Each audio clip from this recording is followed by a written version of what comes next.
Hello दोस्तों, एक बार फिर से आप सभी का स्वागत है आपके अपने YouTube channel the educational sport पर एक नए टॉपिक के साथ। आज का हमारा टॉपिक है what is computer memory. Computer memory क्या है? कंप्यूटर मेमोरी को समझने के लिए हम एक इंसान का उदाहरण लेते हैं।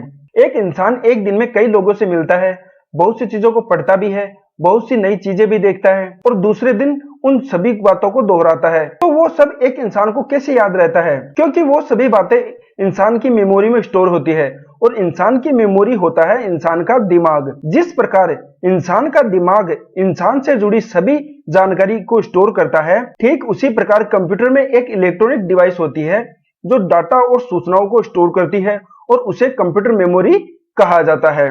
तो कंप्यूटर मेमोरी एक इलेक्ट्रॉनिक डिवाइस होती है जो इंसान के दिमाग की तरह कंप्यूटर से जुड़े सभी डाटा और सूचनाओं को स्टोर करती है।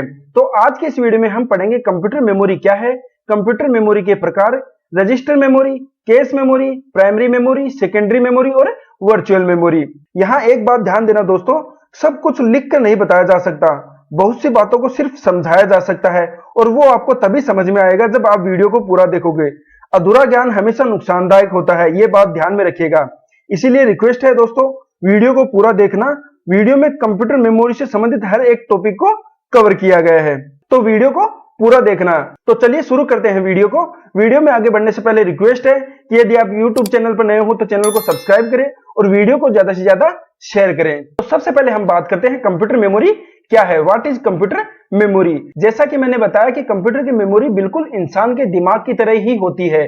जिस प्रकार इंसान का दिमाग इंसान से जुड़ी सभी सूचनाओं को स्टोर करता है, उसी प्रकार कंप्यूटर मेमोरी कंप्यूटर से जुड़ी सभी डाटा और सूचनाओं को स्टोर करती है। कंप्यूटर मेमोरी एक इलेक्ट्रॉनिक डिवाइस होती है जिसका इस्तेमाल डाटा और सूचना को स्टोर करने के लिए किया जाता है। यानी कंप्यूटर से संबंधित जितने भी डाटा और सूचनाएं होती है उनको स्टोर करने के लिए कंप्यूटर मेमोरी का उपयोग किया जाता है।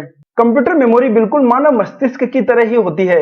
जिस प्रकार मनुष्य सूचना को स्टोर करने के लिए अपने दिमाग का इस्तेमाल करता है, उसी प्रकार कंप्यूटर डाटा और इंफॉर्मेशन को स्टोर करने के लिए मेमोरी का इस्तेमाल करता है। यानी कि जिस प्रकार इंसान से जुड़ी सभी सूचनाओं को स्टोर करने के लिए इंसान दिमाग का प्रयोग करता है, उसी प्रकार कंप्यूटर में डाटा और इंफॉर्मेशन को स्टोर करने के लिए कंप्यूटर मेमोरी का प्रयोग किया जाता है। अब कंप्यूटर मेमोरी कंप्यूटर में किस प्रकार से काम आती है वो देखते हैं। कंप्यूटर डाटा और निर्देशों को इनपुट के रूप में लेता है और उसे मेमोरी में संग्रहित करता है।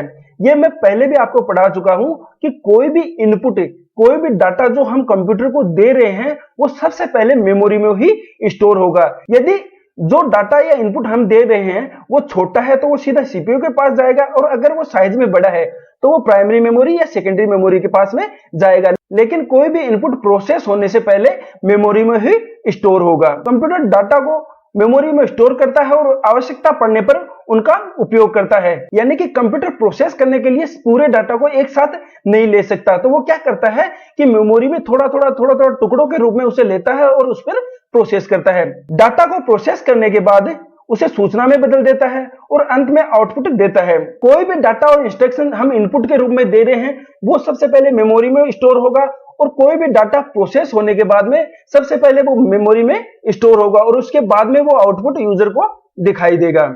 तो कंप्यूटर जो भी डाटा इनपुट के रूप में हम दे रहे हैं उसे मेमोरी में स्टोर करवाएगा, फिर टुकड़ों के रूप में उसे लेगा और उस पर प्रोसेस करवाएगा, और प्रोसेस करवाने के बाद में जो रिजल्ट होगा उसे भी पहले मेमोरी में स्टोर करवाएगा, उसके बाद में उस रिजल्ट को, उस आउटपुट को यूजर को शो करेगा। मेमोरी की मदद से कंप्यूटर अपने कार्यों को पूरा करता है।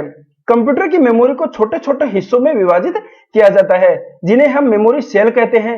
इन सेल में डाटा बाइनरी के रूप में स्टोर होता है। यानी जो भी कंप्यूटर की मेमोरी होती है वो इस प्रकार से छोटे छोटे टुकड़ों में बंटी होती है और इन टुकड़ों को मेमोरी सेल कहा जाता है, और डाटा इन मेमोरी सेल्स में बाइनरी फॉर्म यानी 0 और 1 की फॉर्म में स्टोर होता है। एक बात ध्यान में दीजिएगा कि जो भी डाटा होगा कंप्यूटर में वो 0 और 1 की यानी जो मशीनी लैंग्वेज है उस मशीनी लैंग्वेज के रूप में ही स्टोर होगा, 0 और 1 की फॉर्म में ही स्टोर होगा। तो डाटा बाइनरी फॉर्म के रूप में इन मेमोरी सेल्स में स्टोर होता है और हर मेमोरी सेल का एक यूनिक एड्रेस होता है। जब भी इस डाटा को सीपीयू एक्सेस करेगा, कंप्यूटर एक्सेस करेगा, तो वो इस यूनिक एड्रेस के माध्यम से ही डाटा को स्टोर करेगा। तो मेमोरी के छोटे छोटे टुकड़ों को मेमोरी सेल कहा जाता है और हर सेल का एक यूनिक एड्रेस होता है। जब भी डाटा इन टुकड़ों से उठाया जाएगा तो उस यूनिक एड्रेस के माध्यम से ही एक्सेस किया जाएगा। मेमोरी में जिस स्थान पर डाटा को स्टोर किया जाता है उसकी एक यूनिक पहचान होती है जिसे मेमोरी एड्रेस कहा जाता है। डाटा और निर्देशों को इन एड्रेस के माध्यम से ही एक्सेस किया जाता है, यानी कि मेमोरी में जो डाटा होता है वो मेमोरी सेल्स में स्टोर होता है और हर मेमोरी सेल का एक यूनिक एड्रेस होता है। जब भी डाटा को एक्सेस किया जाएगा तो उस यूनिक मेमोरी एड्रेस के माध्यम से ही एक्सेस किया जाएगा। मेमोरी इनपुट और आउटपुट दोनों प्रकार के डाटा को स्टोर करती है। ये मैं पहले भी बता चुका हूं कि डाटा चाहे इनपुट हो या आउटपुट हो, वो सबसे पहले मेमोरी में ही स्टोर होगा। मेमोरी डाटा को स्थायी व अस्थायी रूप से स्टोर करती है, यानी कि कंप्यूटर की मेमोरी कई प्रकार की होती है। स्थायी मेमोरी भी होती है और अस्थायी मेमोरी होती है। स्थायी मेमोरी डाटा को परमानेंटली स्टोर करती है और अस्थायी मेमोरी डाटा को अस्थायी रूप से स्टोर करती है। तो कंप्यूटर की मेमोरी एक इलेक्ट्रॉनिक डिवाइस होती है जिसका इस्तेमाल कंप्यूटर में डाटा और सूचना को स्टोर करने के लिए किया जाता है। कंप्यूटर की मेमोरी बिल्कुल इंसान के दिमाग की तरह ही होती है। जिस प्रकार इंसान का दिमाग इंसान से जुड़ी सभी सूचनाओं को स्टोर करता है, उसी प्रकार कंप्यूटर में मेमोरी कंप्यूटर से जुड़े डाटा और सूचनाओं को स्टोर करती है। और डाटा कोई भी हो, चाहे इनपुट हो चाहे आउटपुट हो, वो सबसे पहले मेमोरी में ही स्टोर होगा। यानी कि जो भी इनपुट हम दे रहे हैं, अगर वो साइज में छोटा है तो वो सीधा सीपीयू के पास चला जाएगा और साइज में वो बड़ा है तो वो प्राइमरी मेमोरी या सेकेंडरी मेमोरी के पास जाएगा। लेकिन इनपुट सबसे पहले मेमोरी के पास ही जाएगा। फिर सीपीयू क्या करेगा, उसे टुकड़ों में लेगा, उस पर प्रोसेस करेगा और प्रोसेस करने के बाद में जो रिजल्ट होगा उस रिजल्ट को भी सबसे पहले मेमोरी को ही भेजेगा और मेमोरी से ही वो रिजल्ट आउटपुट डिवाइस के जरिए यूजर को शो होगा। तो डाटा चाहे इनपुट हो चाहे आउटपुट हो, वो सबसे पहले मेमोरी में ही स्टोर होगा। तो यह है कंप्यूटर मेमोरी का बेसिक सा परिचय। उम्मीद है आपको समझ में आया होगा कि कंप्यूटर मेमोरी क्या है। अब बात करते हैं कंप्यूटर मेमोरी के प्रकार की, टाइप्स ऑफ कंप्यूटर मेमोरी। एक कंप्यूटर में 4 प्रकार की मेमोरी का प्रयोग किया जाता है। सबसे पहला है register memory. Register memory CPU के साथ जुड़े हुए होते हैं। दूसरा है cache memory. Cache memory CPU के साथ भी होती है और सीपीयू से बाहर भी होती है। फिर तीसरे प्रकार की मेमोरी होती है primary memory. Primary memory secondary memory और सीपीयू के बीच में इंटरफेस का काम करती है। कंप्यूटर में सभी एप्लीकेशन सेकेंडरी मेमोरी में ही स्टोर होते हैं। ऑपरेटिंग सिस्टम है या कोई भी एप्लीकेशन होता है वो सेकेंडरी मेमोरी में ही स्टोर होता है। सेकेंडरी मेमोरी की जो स्पीड होती है वो स्लो होती है और सीपीयू की स्पीड फास्ट होती है। तो सीपीयू और सेकेंडरी मेमोरी के बीच में जो स्पीड का गैप होता है, उस स्पीड के गैप को कम करने के लिए प्राइमरी मेमोरी का प्रयोग किया जाता है। फिर चौथे प्रकार की मेमोरी होती है वो होती है सेकेंडरी मेमोरी। तो आगे हम मेमोरी के चारों प्रकारों को डिटेल में पढ़ेंगे, लेकिन उससे पहले हमें मेमोरी हायरार्की यानी मेमोरी श्रेणी क्रम को समझना बहुत जरूरी है। मेमोरी श्रेणी क्रम का मतलब होता है कि कंप्यूटर में मेमोरी किस प्रकार से किस श्रेणी में काम करती है। तो पहला क्रम है गति के आधार पर, यानी कि गति के आधार पर मेमोरी का क्रम क्या होता है। तो कंप्यूटर में सबसे तेज गति की मेमोरी होती है वो होती है रजिस्टर मेमोरी। उससे कम फास्ट होती है कैश मेमोरी।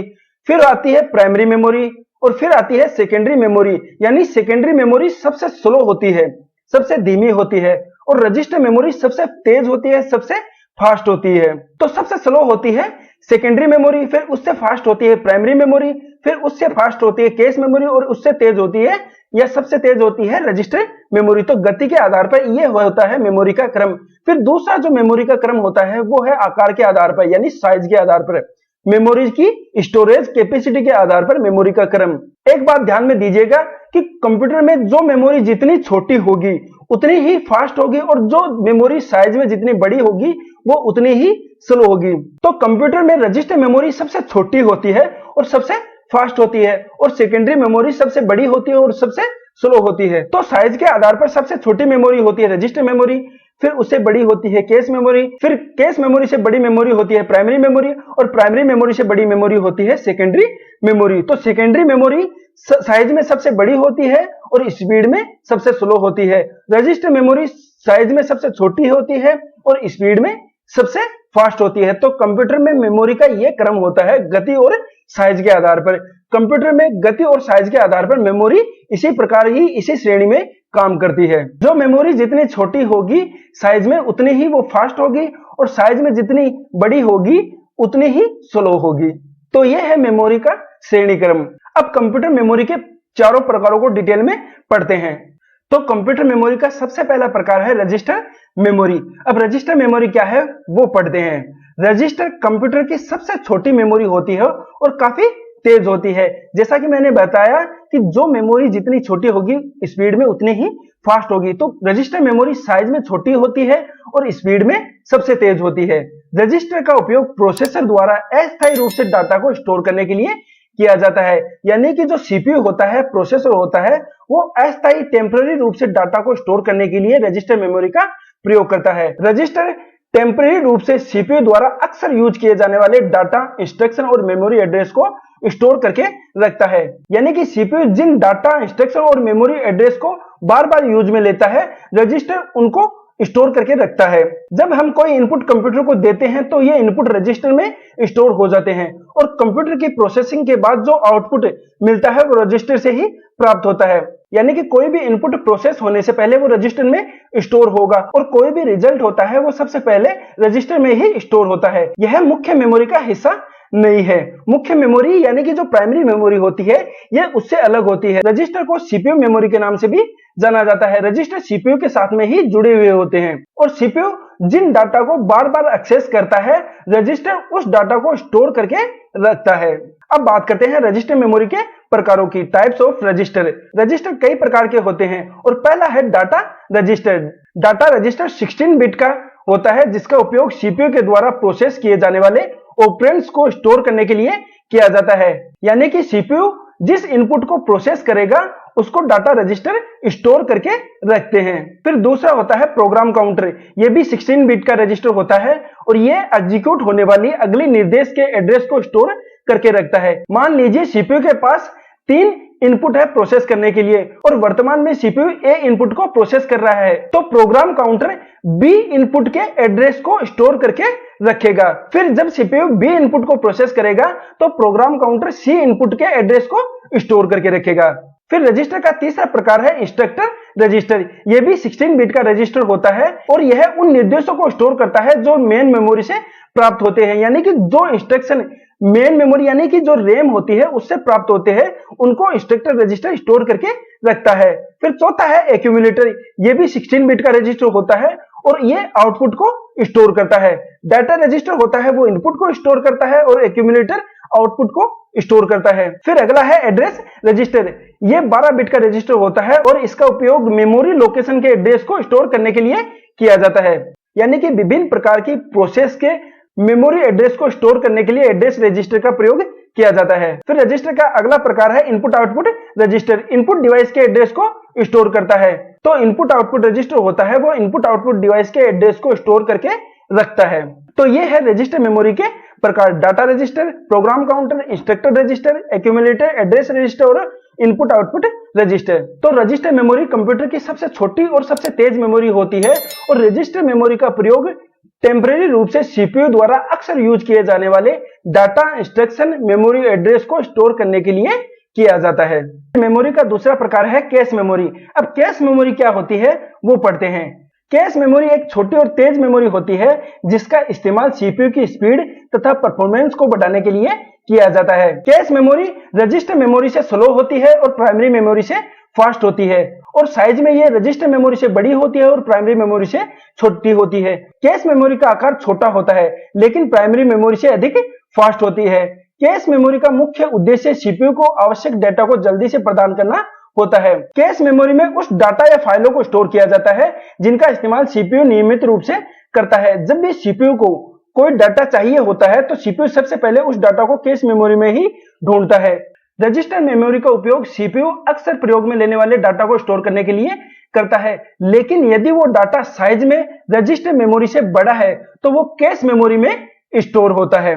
तो सीपीयू को जब भी उस डाटा को एक्सेस करना होता है तो वो सबसे पहले क्या करेगा, उसे रजिस्टर में सर्च करेगा, और रजिस्टर मेमोरी में अगर वो डाटा नहीं मिलेगा तो वो क्या करेगा, फिर कैश मेमोरी में उस डाटा को सर्च करेगा। सीपीयू की स्पीड और रैम की स्पीड के गैप को खत्म करने के लिए सीपीयू एवं प्राइमरी मेमोरी के बीच में कैश मेमोरी का उपयोग किया जाता है। सीपीयू की स्पीड तेज होती है और जो प्राइमरी मेमोरी होती है रैम, उसकी स्पीड स्लो होती है।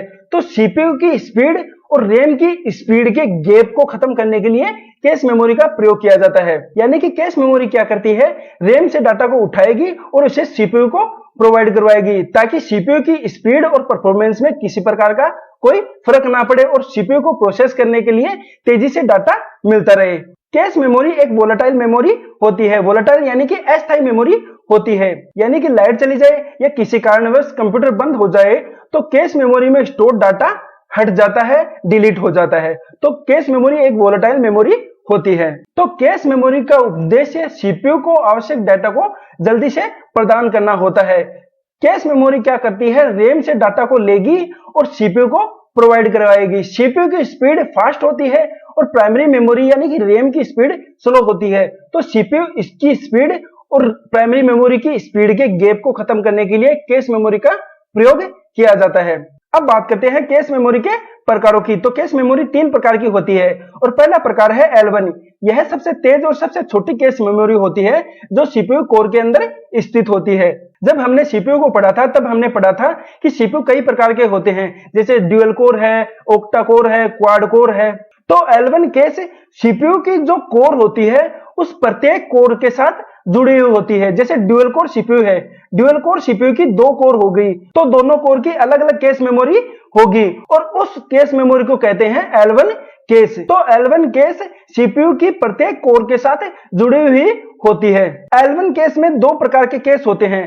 पहला है निर्देश कैश यानी इंस्ट्रक्शन कैश, सीपीयू द्वारा आवश्यक निर्देशों को स्टोर करके रखता है। और दूसरा होता है डेटा कैश, सीपीयू द्वारा आवश्यक डेटा को स्टोर करके रखता है। निर्देश कैश इंस्ट्रक्शन को स्टोर करके रखती है और डेटा कैश डेटा को स्टोर करके रखती है। फिर कैश मेमोरी का अगला प्रकार है L2 cash. L2 cache memory L1 cash की तुलना में बड़ी होती है और धीमी होती है। मेमोरी जितनी बड़ी होगी उतनी ही धीमी होगी, जो सीपीयू कोर के बाहर स्थित होती है। L1 कैश प्रत्येक कोर के साथ जुड़ी हुई होती है और L2 कैश कोर के बाहर स्थित होती है। फिर कैश मेमोरी का अगला प्रकार है L3 cash. L3 cash CPU core के बाहर स्थित होती है और सभी कोर द्वारा यूज की जाती है। यानी कि L1 कैश होती है वो सीपीयू की प्रत्येक कोर के साथ जुड़ी हुई होती है और L1 कैश को सिर्फ वही कोर एक्सेस कर सकती है जिस कोर के साथ L1 कैश मेमोरी जुड़ी हुई होती है। L3 cache memory CPU core के बाहर स्थित होती है और इसे सीपीयू की कोई भी कोर यूज में ले सकती है। तो ये है कैश मेमोरी के 3 प्रकार, L1 कैश, L2 कैश और L3 कैश। मेमोरी का अगला प्रकार है प्राइमरी मेमोरी। अब तक हम मेमोरी के 2 प्रकारों को पढ़ चुके हैं, रजिस्टर मेमोरी और कैश मेमोरी। और मेमोरी का तीसरा प्रकार है प्राइमरी मेमोरी। अब प्राइमरी मेमोरी क्या होती है वो पढ़ते हैं। प्राइमरी मेमोरी कंप्यूटर की मुख्य मेमोरी होती है। प्राइमरी मेमोरी को सीपीयू द्वारा सीधे एक्सेस किया जाता है। इसका उपयोग कंप्यूटर संचालन के दौरान डाटा, प्रोग्राम या निर्देशों को संग्रहित करने के लिए किया जाता है। प्राइमरी मेमोरी का प्रयोग वर्तमान में रन हो रहे एप्लीकेशन से संबंधित फाइलों को स्टोर करने के लिए किया जाता है।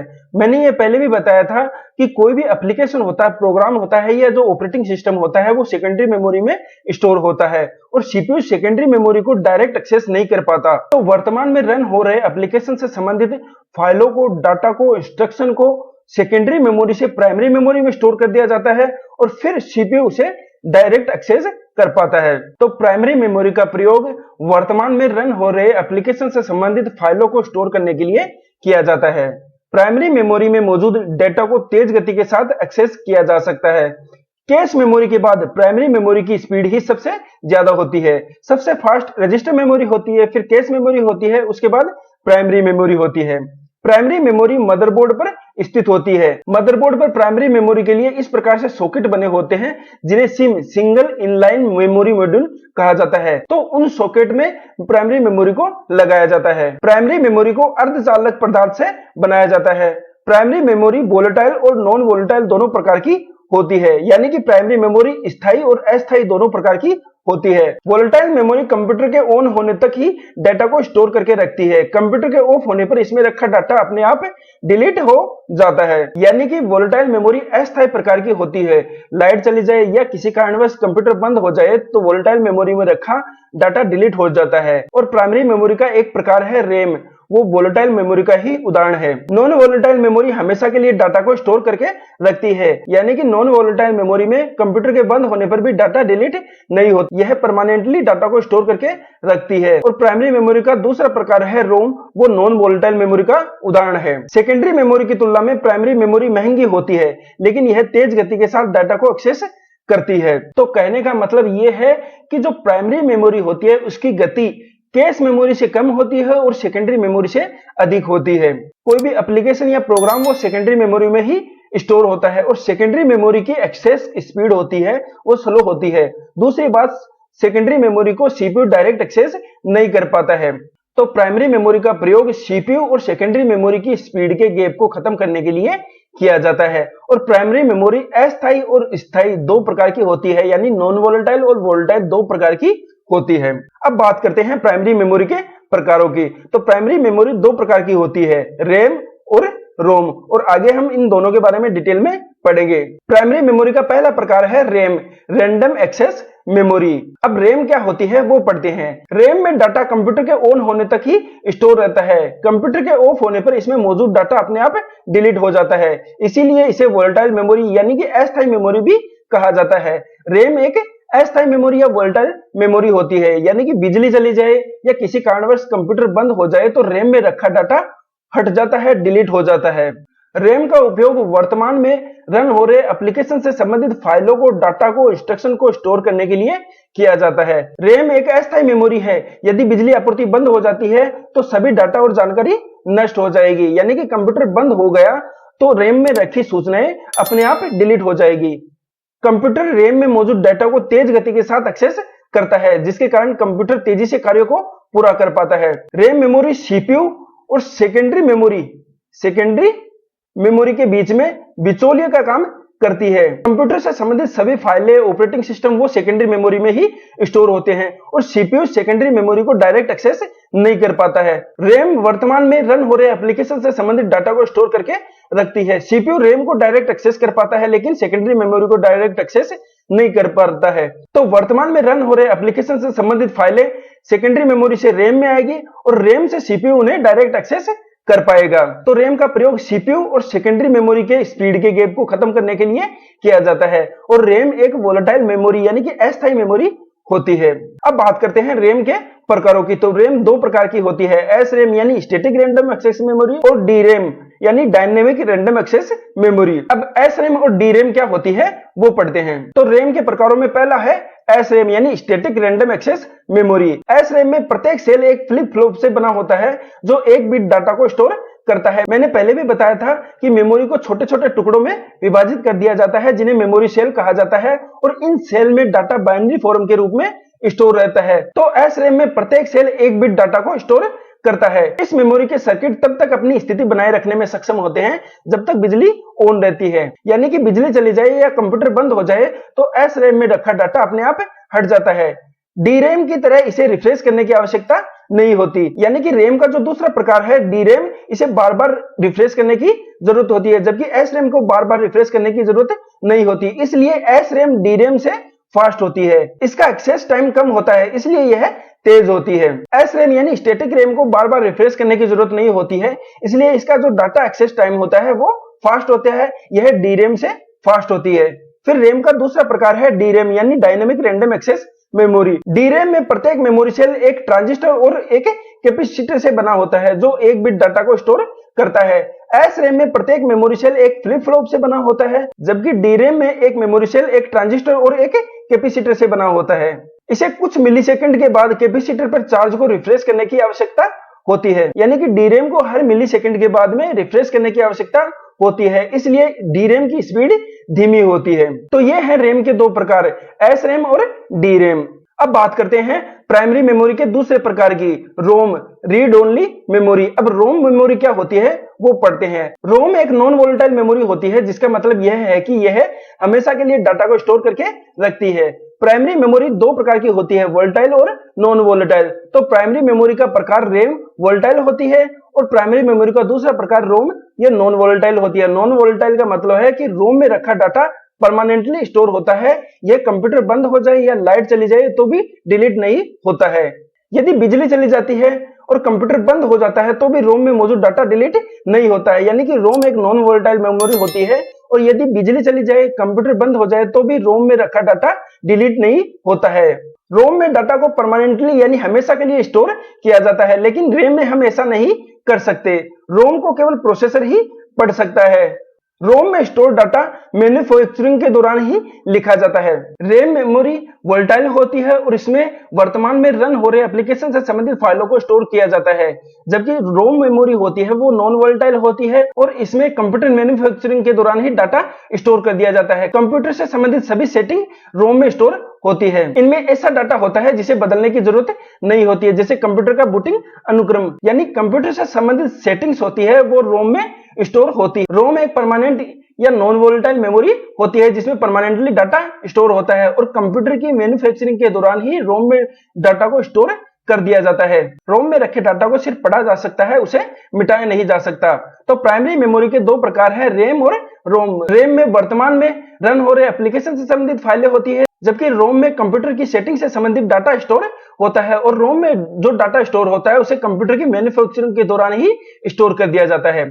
अब बात करते हैं रोम मेमोरी के प्रकारों की। तो रोम मेमोरी 4 प्रकार की होती है, पीरोम, ईपीरोम, ईईपीरोम और फ्लैश रोम, और आगे हम इन चारों के बारे में पढ़ेंगे। जैसा कि नाम से पता चल रहा है, रोम एक परमानेंट मेमोरी होती है और एक प्रकार की रीड ओनली मेमोरी होती है, यानी कि रोम में स्टोर डाटा को सिर्फ पढ़ा जा सकता है, मिटाया नहीं जा सकता। लेकिन रोम के कुछ प्रकार ऐसे हैं जिनमें डाटा को डिलीट भी किया जा सकता है और दोबारा डाटा को राइट भी किया जा सकता है। तो पढ़ते हैं रोम मेमोरी के प्रकारों को। और रोम मेमोरी का पहला प्रकार है पीरोम, यानी कि प्रोग्रामेबल रीड ओनली मेमोरी। पीरोम एक वर्म प्रकार की मेमोरी होती है। वर्म यानी कि राइट वंस रीड मेनी, यानी कि इसमें एक बार डाटा लिखा जाता है और उसे बार बार पढ़ा जा सकता है, लेकिन उस डाटा को डिलीट नहीं किया जा सकता। पीरोम में एक बार लिखे जाने के बाद इसकी सामग्री को मिटाया नहीं जा सकता, यानी कि पीरोम में जो डाटा होता है उसे कंप्यूटर मैन्युफैक्चरिंग के दौरान ही स्टोर कर दिया जाता है और इसमें डाटा को सिर्फ पढ़ा जा सकता है, मिटाया नहीं जा सकता। पीरोम को एक विशेष हार्डवेयर डिवाइस का उपयोग करके प्रोग्राम किया जाता है, जिसे पीरोम प्रोग्रामर या पीरोम बर्नर कहा जाता है। तो पीरोम में एक बार डाटा लिखा जा सकता है और बार बार पढ़ा जा सकता है, लेकिन उस डाटा को मिटाया नहीं जा सकता। फिर रोम मेमोरी का दूसरा प्रकार है EPROM, erasable programmable read only memory. EPROM को रीप्रोग्राम कर सकते हैं। ईपीरोम में लिखी गई सामग्री को यूवी यानी अल्ट्रावायलेट रेज किरणों का उपयोग करके मिटाया जा सकता है, यानी कि ईपीरोम में लिखे गए डाटा को अल्ट्रावायलेट रेज का उपयोग करके मिटा सकते हैं। तो ईपीरोम में बार बार डाटा लिखा जा सकता है और उसे बार बार मिटाया जा सकता है। फिर रोम का तीसरा प्रकार है EEPROM, electrical erasable programmable read only memory. EPROM के विपरीत ईईपी रोम में डाटा को यूवी प्रकाश के बजाय विद्युत संकेतों का उपयोग करके मिटाया जा सकता है। ईपीरोम में अल्ट्रावायलेट रेज का उपयोग करके डाटा को मिटाया जा सकता है, जबकि ईईपी रोम में विद्युत संकेतों यानी इलेक्ट्रिकल पल्स का उपयोग करके डाटा को मिटाया जा सकता है। अन्य रोम प्रकारों की तुलना में अधिक महंगा और अपने लचीलेपन के कारण अधिक लोकप्रिय है। तो ईईपीरोम में भी ईपीरोम की तरह ही डाटा को बार बार लिखा और मिटाया जा सकता है और ईईपीरोम रोम का ऐसा प्रकार है जो अपने लचीलेपन के कारण सबसे ज्यादा लोकप्रिय है। फिर रोम का चौथा प्रकार है फ्लैश रोम। यह ईईपीरोम का ही अपडेटेड वर्जन है। इसका उपयोग पर्सनल कंप्यूटर और डिजिटल उपकरणों के बीच में डाटा को स्टोरेज और ट्रांसफर करने के लिए किया जाता है। तो फ्लैश रोम ईईपीरोम का ही अपडेटेड वर्जन है। तो रोम एक नॉन वोलेटाइल मेमोरी होती है, यानी कि स्थायी मेमोरी होती है। इसमें रखा डाटा सिर्फ पढ़ा जा सकता है, लेकिन मिटाया नहीं जा सकता। हालांकि रोम के कुछ प्रकार ऐसे हैं जिनसे डाटा को मिटाया भी जा सकता है और दोबारा डाटा लिखा भी जा सकता है। तो ये है रोम के 4 प्रकार, पीरोम, ईईपीरोम, ईईपीरोम और फ्लैश रोम। तो प्राइमरी मेमोरी के 2 प्रकार होते हैं, रैम और रोम। रैम वर्तमान में रन हो रहे एप्लीकेशन से संबंधित डाटा को स्टोर करती है, जबकि रोम परमानेंटली डाटा को स्टोर करती है और रोम में कंप्यूटर की सेटिंग से संबंधित डाटा स्टोर होता है। मेमोरी का अगला प्रकार है सेकेंडरी मेमोरी। सेकेंडरी मेमोरी को पढ़ने से पहले कंप्यूटर में मेमोरी का एक प्रकार होता है जिसे वर्चुअल मेमोरी कहते हैं, उसे पढ़ते हैं। अब वर्चुअल मेमोरी क्या होती है? वर्चुअल मेमोरी को पढ़ने से पहले मेमोरी हायरार्की को समझना, मेमोरी श्रेणीक्रम को समझना बहुत जरूरी होता है और मेमोरी श्रेणीक्रम क्या होता है वो समझते हैं। तो सबसे पहले आता है सीपीयू। सीपीयू के बाद में आते हैं सीपीयू रजिस्टर, फिर कैश मेमोरी आती है, फिर रैम आती है, फिर वर्चुअल मेमोरी आती है और फिर सेकेंडरी मेमोरी आती है। तो इस प्रकार से ये मेमोरी का हायरार्की चलता है। तो सबसे पहले मेमोरी में रजिस्टर होता है, फिर कैश होता है, फिर रैम होता है, फिर वर्चुअल मेमोरी होता है और फिर सेकेंडरी मेमोरी होता है। रैम मेमोरी प्राइमरी मेमोरी का एक प्रकार है। रैम में वर्तमान में रन हो रहे एप्लीकेशन से संबंधित डाटा फाइलों को स्टोर किया जाता है। रैम मेमोरी सीपीयू और सेकेंडरी मेमोरी के स्पीड के गैप को खत्म करती है। लेकिन बहुत सी बार यह होता है कि जो एप्लीकेशन रन हो रहे होते हैं वो साइज में रैम मेमोरी से बड़े होते हैं, तो रैम उन एप्लीकेशन को पूरी तरह से स्टोर नहीं कर पाती है क्योंकि उनकी साइज रैम से ज्यादा होती है। तो इस प्रॉब्लम से निपटने के लिए कंप्यूटर में एक मेमोरी कंसेप्ट होता है जिसे वर्चुअल मेमोरी कहा जाता है। Virtual memory secondary storage device का ही हिस्सा होती है, लेकिन सीपीयू वर्चुअल मेमोरी को एज ए रैम के रूप में ही प्रयोग करता है क्योंकि रन हो रहे एप्लीकेशन की साइज ज्यादा होती है और रैम उन्हें पूरी तरह से स्टोर नहीं कर पाती है। तो उस स्थिति में आधा डाटा रैम में स्टोर होता है और आधा डाटा वर्चुअल मेमोरी में स्टोर होता है। तो सीपीयू सेकेंडरी मेमोरी के कुछ भाग को एज ए रैम के रूप में प्रयोग करता है जिसे वर्चुअल मेमोरी कहा जाता है। वर्चुअल मेमोरी एक मेमोरी मैनेजमेंट तकनीक है। इस तकनीक के जरिए सेकेंडरी मेमोरी का उपयोग इस तरह से किया जाता है जिससे कि वह मुख्य मेमोरी रैम का ही एक हिस्सा हो। तो वर्चुअल मेमोरी कंसेप्ट में सेकेंडरी मेमोरी का कुछ हिस्सा एज ए रैम के रूप में प्रयोग किया जाता है। यह रैम की तुलना में काफी धीमी होती है। मेमोरी श्रेणी क्रम में सबसे पहले रजिस्टर आते हैं, उसके बाद कैश मेमोरी, फिर रैम में होती है, फिर आता है वर्चुअल मेमोरी कंसेप्ट। और वर्चुअल मेमोरी सेकेंडरी मेमोरी जो भी होती है, हार्ड डिस्क है, एसएसडी है, तो वर्चुअल मेमोरी सेकेंडरी मेमोरी का ही एक हिस्सा होता है जिसे सीपीयू एज ए रैम के रूप में प्रयोग करता है। लेकिन वास्तव में वर्चुअल मेमोरी सेकेंडरी मेमोरी का हिस्सा होता है। तो उम्मीद है आपको समझ में आया होगा वर्चुअल मेमोरी क्या है। वर्चुअल मेमोरी सेकेंडरी मेमोरी का हिस्सा होता है जिसे computer as a primary memory प्रयोग करता है। अब बात करते हैं कंप्यूटर मेमोरी का चौथा और अंतिम प्रकार सेकेंडरी मेमोरी। अब सेकेंडरी मेमोरी क्या होती है वो पढ़ते हैं। सेकेंडरी मेमोरी की स्पीड प्राइमरी मेमोरी से धीमी होती है, लेकिन सेकेंडरी मेमोरी स्टोरेज क्षमता में प्राइमरी मेमोरी से बड़ी होती है। सेकेंडरी मेमोरी भी कंप्यूटर की एक मेमोरी है जिसे सीपीयू के द्वारा सीधे एक्सेस नहीं किया जा सकता। जैसे मैंने पहले बताया, register, cache memory primary memory को सीपीयू डायरेक्ट एक्सेस कर पाता है, लेकिन सेकेंडरी मेमोरी में जो डाटा स्टोर होता है उसे सीपीयू डायरेक्ट एक्सेस नहीं कर पाता। सेकेंडरी मेमोरी कंप्यूटर का हिस्सा नहीं होती, इसे कंप्यूटर में अलग से जोड़ा जाता है।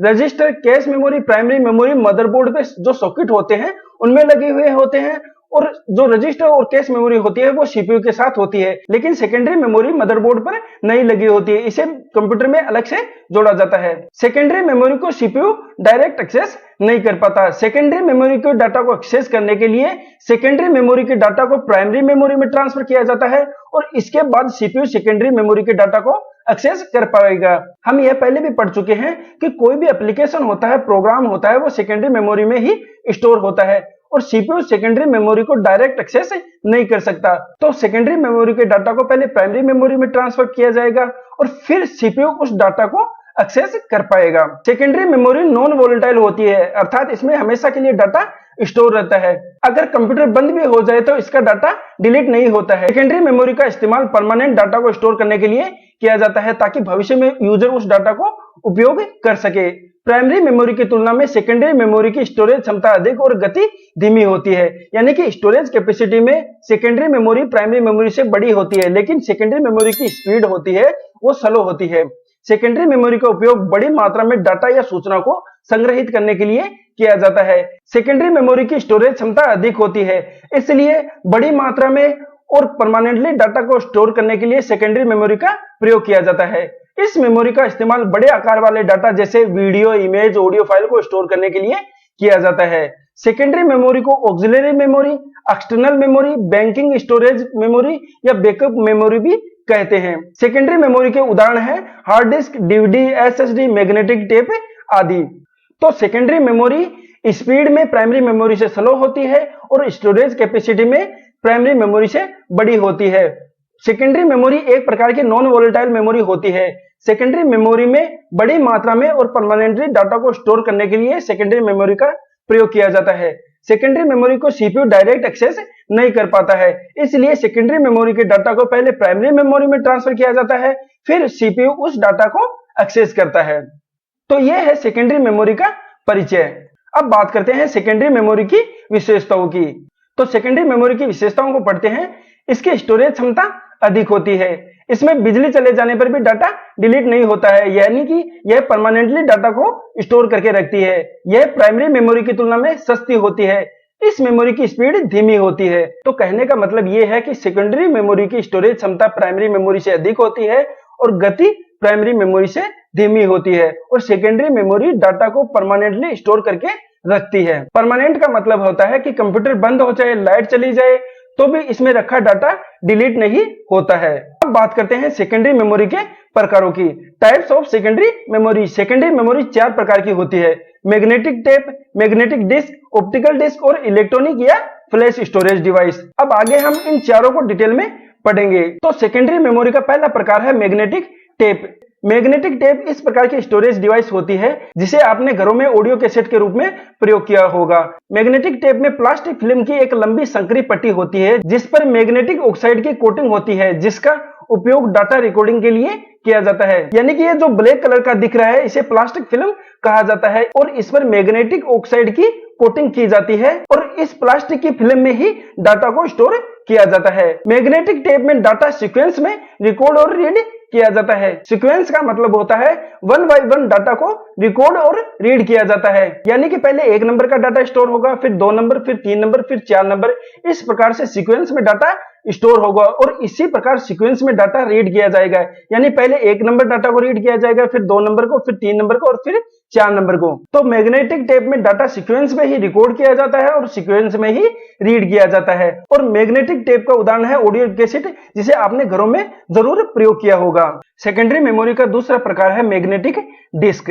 मैग्नेटिक टेप में प्लास्टिक फिल्म की इस प्रकार की पट्टी पर डाटा स्टोर किया जाता है, जबकि मैग्नेटिक डिस्क में इस प्रकार की प्लास्टिक की डिस्क होती है, धातु की डिस्क होती है, उन पर डाटा स्टोर किया जाता है।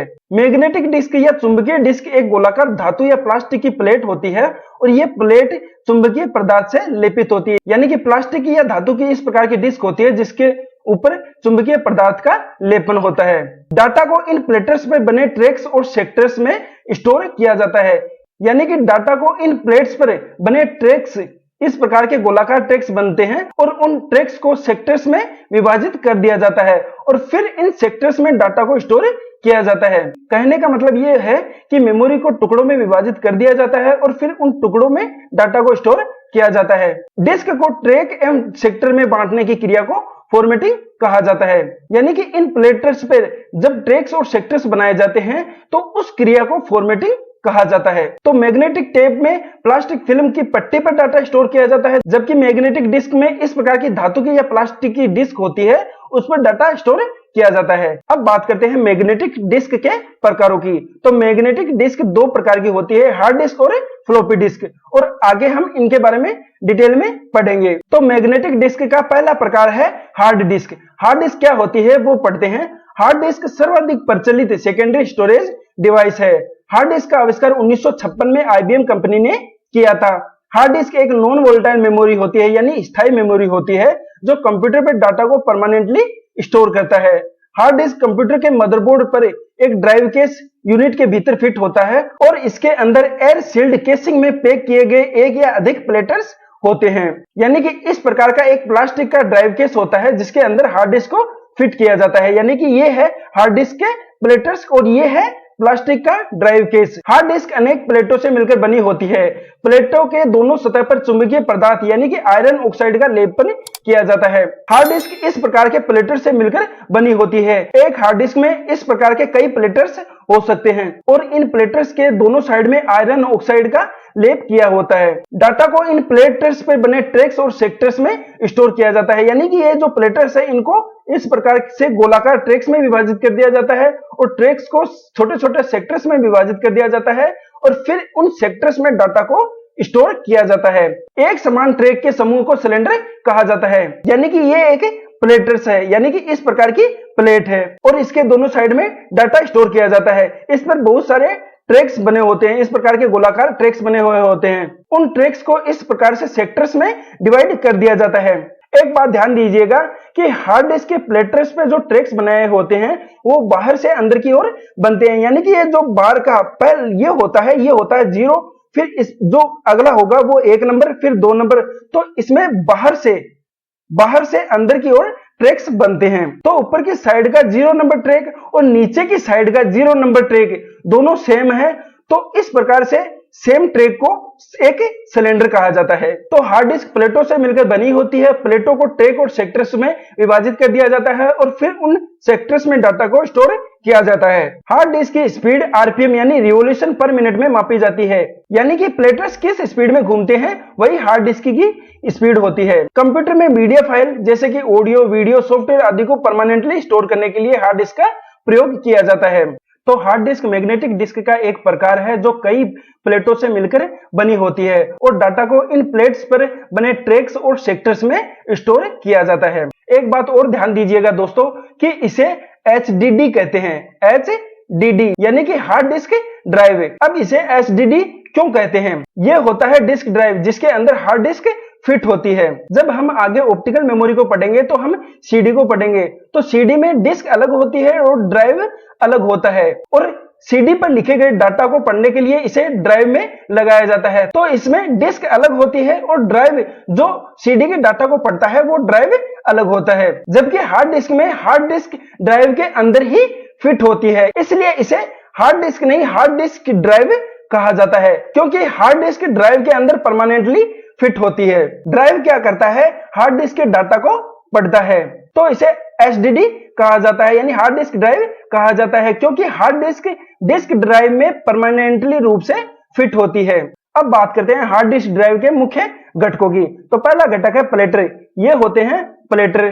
फिर है रीड राइट हेड, ये होता है यहाँ पर छोटा सा रीड राइट हेड जो प्लेटर्स पे लिखे गए डाटा को पढ़ता है। फिर अगला घटक है एक्चुएटर आर्म असेंबली, ये होती है एक्चुएटर आर्म असेंबली जो हेड को मूव करती है। फिर अगला घटक है स्पिंडल मोटर, ये होती है स्पिंडल मोटर जिसके सहारे प्लेटर्स घूमते हैं। फिर अगला घटक है लॉजिक बोर्ड, यहाँ पर होता है लॉजिक बोर्ड जो हार्ड डिस्क ड्राइव को इलेक्ट्रिसिटी सप्लाई करता है। तो ये है हार्ड डिस्क ड्राइव के मुख्य घटक। मैग्नेटिक डिस्क का दूसरा प्रकार है फ्लॉपी डिस्क। अब फ्लॉपी डिस्क क्या होता है वो पढ़ते हैं। फ्लॉपी डिस्क का उपयोग वर्तमान में बंद हो चुका है। फ्लॉपी डिस्क का स्थान हार्ड डिस्क ने ले लिया है। फ्लॉपी डिस्क को डिस्क या डिस्केट या रैंडम स्टोरेज डिवाइस भी कहा जाता है।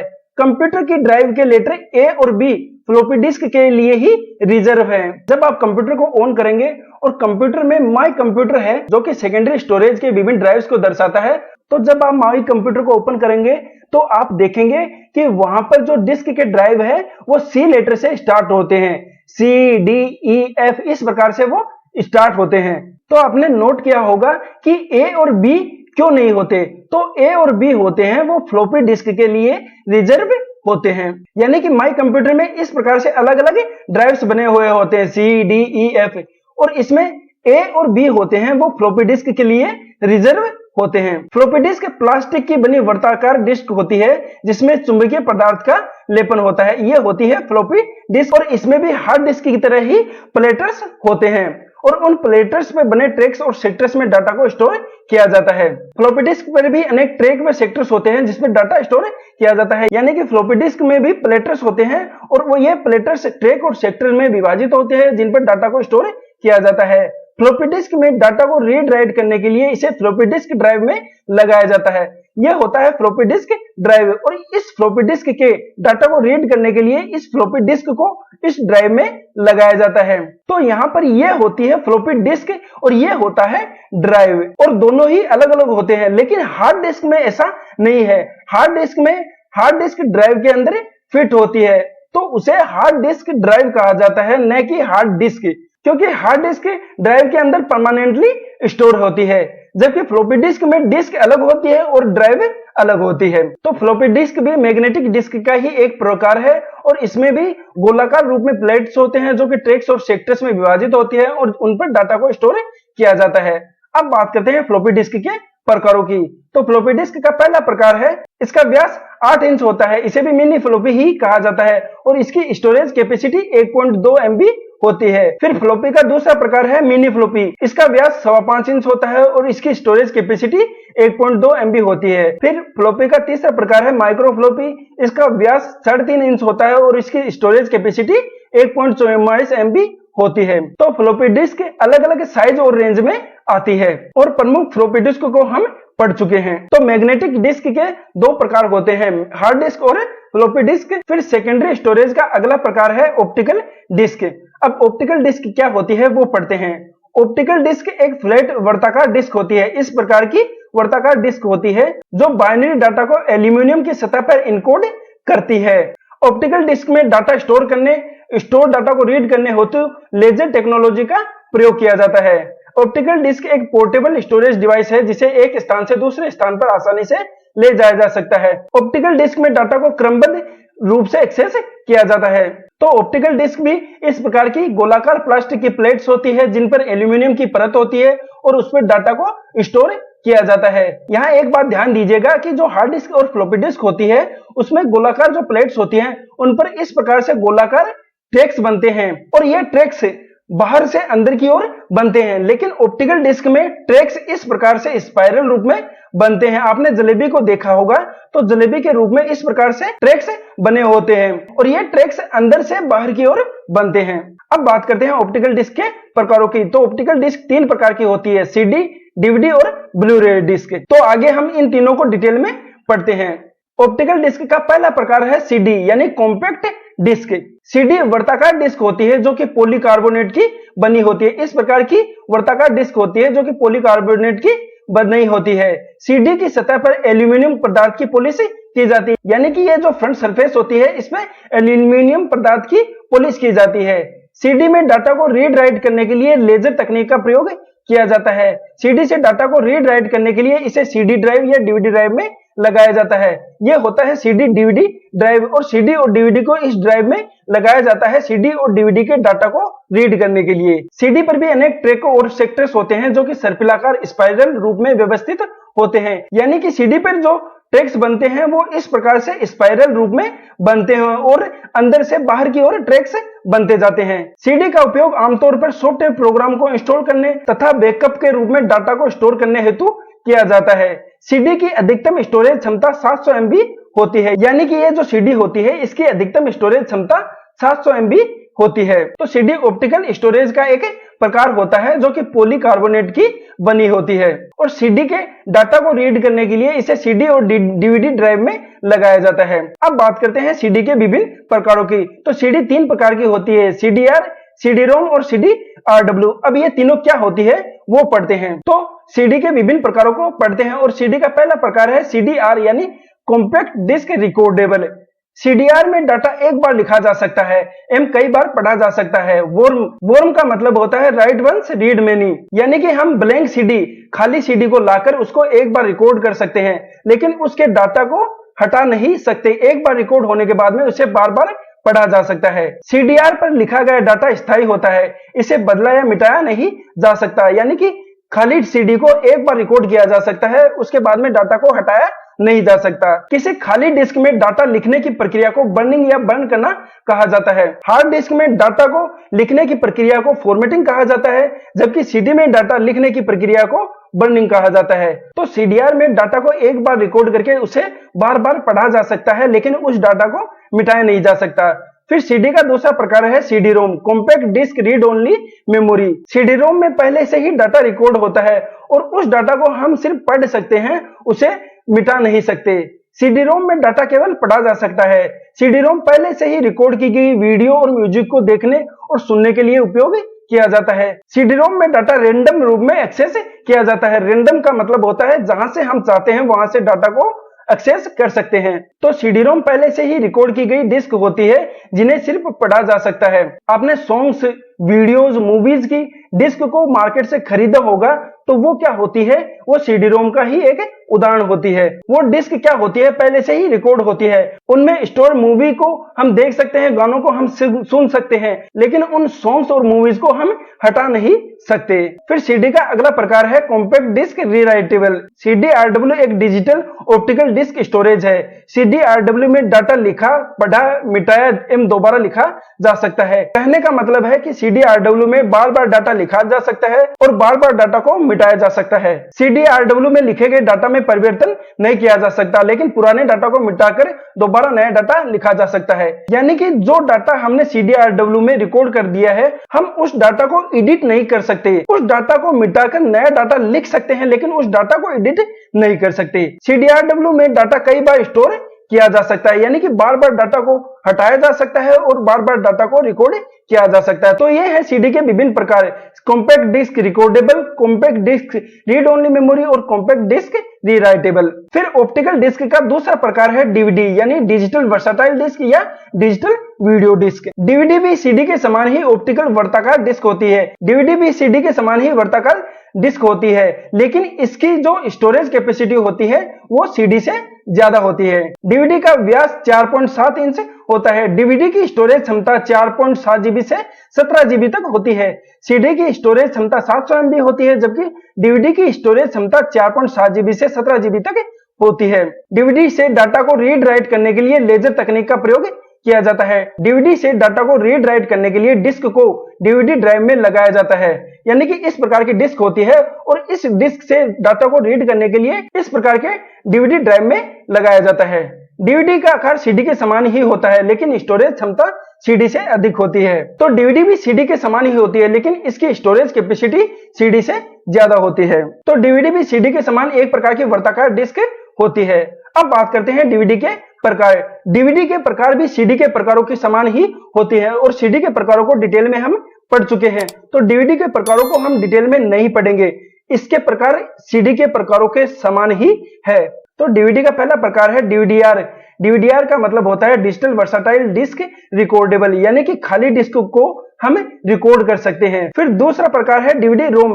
रोम का मतलब होता है रीड ओनली मेमोरी, यानी कि पहले से रिकॉर्डेड सीडी को हम ला सकते हैं, उनमें स्टोर डाटा को हम देख सकते हैं, लेकिन डाटा को हटा नहीं सकते। फिर तीसरा प्रकार है डीवीडी आरडब्ल्यू, यानी कि डीवीडी रीराइटेबल। डीवीडी रीराइटेबल में हम कई बार डाटा को लिख सकते हैं और कई बार डाटा को हटा सकते हैं, लेकिन जो डाटा लिखा गया है उस डाटा को एडिट नहीं कर सकते। तो ये है डीवीडी के 3 प्रकार। फिर ऑप्टिकल डिस्क का तीसरा प्रकार है ब्लू रे डिस्क।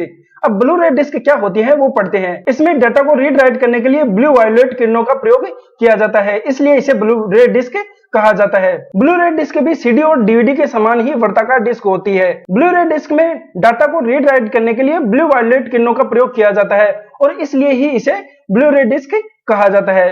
ब्लू रे डिस्क भी सीडी और डीवीडी के समान ही होती है, लेकिन इसकी स्टोरेज कैपेसिटी सीडी और डीवीडी से ज्यादा होती है। ब्लू रे डिस्क की स्टोरेज क्षमता 25 जीबी तक होती है और वो भी सिंगल लेयर में, क्योंकि ये कई प्रकार की होती है, single layer, double layer, multi layer. तो सिंगल लेयर में ब्लू रे डिस्क की स्टोरेज कैपेसिटी 25 जीबी तक होती है।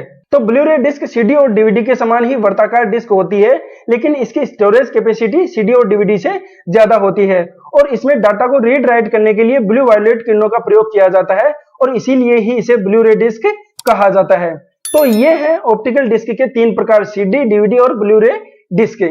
सेकेंडरी मेमोरी का चौथा और अंतिम प्रकार है इलेक्ट्रॉनिक या फ्लैश स्टोरेज डिवाइस। अब इलेक्ट्रॉनिक या फ्लैश स्टोरेज डिवाइस क्या होता है? जिस प्रकार मैग्नेटिक डिस्क और ऑप्टिकल डिस्क में डाटा को स्टोर करने के लिए डिस्क टेक्नोलॉजी का प्रयोग किया जाता है, उसी प्रकार फ्लैश स्टोरेज डिवाइस में डाटा को स्टोरेज करने के लिए चिप टेक्नोलॉजी का प्रयोग किया जाता है। इलेक्ट्रॉनिक या फ्लैश स्टोरेज डिवाइस के प्रकारों की हम बात करें तो ये 3 प्रकार की होती है, SSD यानी solid state drive, pen drive और मेमोरी कार्ड। तो चलिए फ्लैश स्टोरेज डिवाइस के तीनों प्रकारों को डिटेल में पढ़ते हैं। फ्लैश स्टोरेज डिवाइस का पहला प्रकार है SSD यानी सॉलिड स्टेट ड्राइव। अब SSD क्या होती है वो देखते हैं। यह सेकेंडरी स्टोरेज के तौर पर एक नवीनतम तकनीक है। आजकल कंप्यूटरों में हार्ड डिस्क के स्थान पर SSD का प्रयोग होने लगा है। SSD डाटा स्टोरेज करने के लिए फ्लैश मेमोरी टेक्नोलॉजी का प्रयोग करती है। SSD हार्ड डिस्क की अपेक्षा बहुत फास्ट होती है। SSD हार्ड डिस्क से फास्ट होती है और इसी वजह से आजकल कंप्यूटरों में हार्ड डिस्क के स्थान पर SSD का ज्यादा प्रयोग होता है। SSD नॉइसलेस होती है क्योंकि इसमें हार्ड ड्राइव की तरह कोई हिलता हुआ भाग नहीं होता है। हार्ड डिस्क में क्या होता है कि प्लेटर्स होते हैं और वो प्लेटर्स स्पिंडल मोटर के सहारे जब घूमते हैं तो हार्ड डिस्क नॉइस करती है, आवाज करती है, लेकिन SSD में ऐसा नहीं होता। SSD में डाटा स्टोरेज करने के लिए चिप टेक्नोलॉजी का प्रयोग किया जाता है। एसएसडी डाटा को सेमीकंडक्टर सेल्स में स्टोर करती है। एसएसडी में हार्ड डिस्क की तरह किसी प्रकार के कोई प्लेटर्स नहीं होते, तो ये नॉइजलेस होती है और इसमें चिप टेक्नोलॉजी का प्रयोग किया जाता है डाटा को स्टोर करने के लिए। और आजकल कंप्यूटरों में हार्ड डिस्क के स्थान पर एसएसडी को एज ए सेकेंडरी स्टोरेज के रूप में प्रयोग किया जाता है। फ्लैश स्टोरेज डिवाइस का अगला प्रकार है पेन ड्राइव। पेन ड्राइव को यूएसबी यूनिवर्सल सीरियल बस फ्लैश ड्राइव, थंब ड्राइव या फ्लैश ड्राइव के रूप में भी जाना जाता है। पेन ड्राइव को यूएसबी पोर्ट के जरिए कंप्यूटर से कनेक्ट किया जाता है, यानी कि इस प्रकार का होता है पेन ड्राइव, और इसे फ्लैश ड्राइव या थंब ड्राइव के नाम से भी जाना जाता है, और इसे यूएसबी पोर्ट के जरिए कंप्यूटर से कनेक्ट किया जाता है। पोर्ट क्या होते हैं इसके बारे में मैं अलग से डिटेल में वीडियो बना चुका हूं, अगर आपने वो वीडियो नहीं देखा है तो वो वीडियो भी जरूर देखिएगा। पेन ड्राइव रीराइटेबल होता है। रीराइटेबल का मतलब होता है कि पेन ड्राइव में कितनी ही बार डाटा को स्टोरेज कर सकते हैं और कितनी ही बार डाटा को डिलीट कर सकते हैं, यानी कि पेन ड्राइव में डाटा को स्टोर किया जा सकता है, पुराने डाटा को हटाकर नया डाटा रिकॉर्ड किया जा सकता है। पेन ड्राइव में बार बार डाटा को रिकॉर्ड और डिलीट किया जा सकता है, अर्थात इसमें डाटा को कभी भी रीड, राइट और डिलीट किया जा सकता है। पेन ड्राइव में एक इंटीग्रेटेड सर्किट मेमोरी चिप होता है जो डाटा को स्टोर करती है, यानी कि जो फ्लैश स्टोरेज डिवाइस होती हैं इनमें चिप टेक्नोलॉजी का प्रयोग किया जाता है और डाटा को स्टोर करने के लिए चिप का प्रयोग किया जाता है। पेन ड्राइव का उपयोग पोर्टेबल स्टोरेज के रूप में किया जाता है। पोर्टेबल स्टोरेज का मतलब है पेन ड्राइव में डाटा को स्टोर करके एक स्थान से दूसरे स्थान पर ले जा सकते हैं। फिर फ्लैश स्टोरेज डिवाइस का अगला प्रकार है मेमोरी कार्ड। अब मेमोरी कार्ड क्या होता है वो पढ़ते हैं। Memory card electronic data storage device है जिनका उपयोग डिजिटल इंफॉर्मेशन को स्टोर करने के लिए किया जाता है। इस प्रकार के स्टोरेज डिवाइस का उपयोग कैमरा, मोबाइल फोन आदि में डाटा स्टोर करने के लिए किया जाता है। मेमोरी कार्ड एक रिमूवेबल स्टोरेज डिवाइस है। मेमोरी कार्ड को रीड राइट करने के लिए एक रीडर होता है। इस प्रकार का एक रीडर होता है जिसमें मेमोरी कार्ड को लगा दिया जाता है और फिर डाटा को रीड राइट किया जाता है, डाटा को रिकॉर्ड किया जाता है, डाटा को डिलीट किया जाता है, जिसके अंदर मेमोरी कार्ड या एसडी कार्ड को इंसर्ट किया जाता है और फिर उसे कंप्यूटर से कनेक्ट कर दिया जाता है। मेमोरी कार्ड को एसडी कार्ड भी कहा जाता है। एसडी कार्ड यानी कि सिक्योर डिजिटल कार्ड। और मेमोरी कार्ड में डाटा को रिकॉर्ड या रीड या राइट करने के लिए इस प्रकार का एक कार्ड रीडर होता है जिसमें मेमोरी कार्ड को लगाया जाता है और फिर इस कार्ड रीडर को कंप्यूटर से कनेक्ट कर दिया जाता है और डाटा को रिकॉर्ड किया जाता है, रीड किया जाता है, राइट किया जाता है और डिलीट किया जाता है। और मेमोरी कार्ड में भी डाटा को स्टोरेज करने के लिए चिप टेक्नोलॉजी का ही प्रयोग किया जाता है, यानी कि मेमोरी कार्ड भी क्या होता है, एक प्रकार की एक चिप ही होती है जो डाटा को स्टोर करती है। तो फ्लैश स्टोरेज डिवाइस तीन प्रकार की होती है, एसएसडी, पेन ड्राइव और मेमोरी कार्ड। इसी के साथ कंप्यूटर मेमोरी का हमारा जो टॉपिक है वो खत्म होता है। तो आज के वीडियो में हमने पढ़ा कि कंप्यूटर मेमोरी क्या होती है। कंप्यूटर मेमोरी एक इलेक्ट्रॉनिक डिवाइस है जिसका प्रयोग कंप्यूटर में डाटा और इंफॉर्मेशन को स्टोर करने के लिए किया जाता है। कंप्यूटर मेमोरी बिल्कुल इंसान के दिमाग की तरह ही होती है। जिस प्रकार इंसान का दिमाग इंसान से जुड़ी सभी सूचनाओं को स्टोर करता है, उसी प्रकार कंप्यूटर में मेमोरी कंप्यूटर से जुड़ी सभी डाटा और सूचनाओं को स्टोर करती है। कंप्यूटर मेमोरी चार प्रकार की होती है, register memory, cache memory, primary memory और सेकेंडरी मेमोरी। तो ये है मेमोरी और मेमोरी के प्रकार। उम्मीद है वीडियो आपको पसंद आया होगा। वीडियो आपको कैसा लगा कमेंट करके जरूर बताइएगा। वीडियो को ज्यादा से ज्यादा अपने दोस्तों के साथ शेयर करिएगा और अगर आप YouTube चैनल पर नए हो तो चैनल को सब्सक्राइब भी जरूर करिएगा ताकि आपको आने वाले सभी वीडियोज की नोटिफिकेशन टाइम से मिलती रहे। मिलते हैं अगले वीडियो में एक नए टॉपिक के साथ, तब तक के लिए जय हिंद, जय भारत।